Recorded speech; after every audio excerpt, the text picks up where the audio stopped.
Ассаламу алейкум, урматтуу Садыр Жапаров Нуркожоевич. Бул кайрылым сизге. Ушул кайрылым сизге жетип калса жакшы болот эле. Сиздин bundan ары там салганга участок берилбейт деген видеоңузду көрүп алып, мен сизге кайрылууну туура көрдүм. Буга чейин жерлер тартылып жүргөн, тартылганда танышы билиши барларга же акчасын бергендерге жанагы госпошинден сырткары 20-30 миң алды 50 миңге чейин берип алышкан. Бул болгон да, буну өзүңүз деле жакшы билесиз. Коррупцияга балынып бүткөн да буга чейин.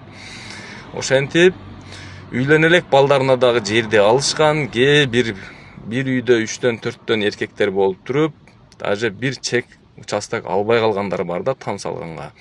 5-6 баласы менен участок албай жүргөндөр азыр толтур. Ар бир айыл өкмөттө 1000ден баштап 10 миңге чейин участокко арыздар жатат.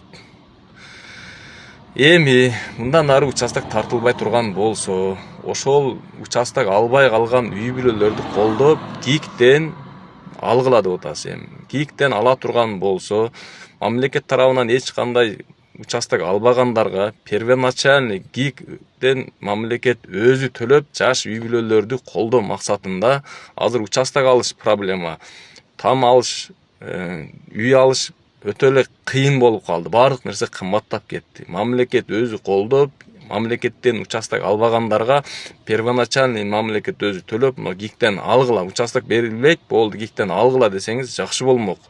Азыр бир участоктун баасы Ошто эң арзаны миллион, болбосо 1,5-2 миллион, 3 миллионго чыккан. Хотя миллион первоначальный мамлекет төлөп туруп, ГИКтен без өчүрт ошол 3-4 баласы бар, үйү жок, там салам, там ала албай жүргөндөргө колдоо максатында ошондой кылсаңыз жакшы болмок. Ошондой болсо биздин азыр жаш жарандар аялын таштап Россияга барып, же участок алам деп, же семейный участок алам деп, ар мамлекеттерге чыгып иштеп келип атат. Кыйналып бар участокто ала албай атат азыр. Участокко иштей албай атат азыр адамдарчы. Өтө эле кымбаттап кетти. Үй алайын десең, үй дагы ала албай жүрүшөт. Ошого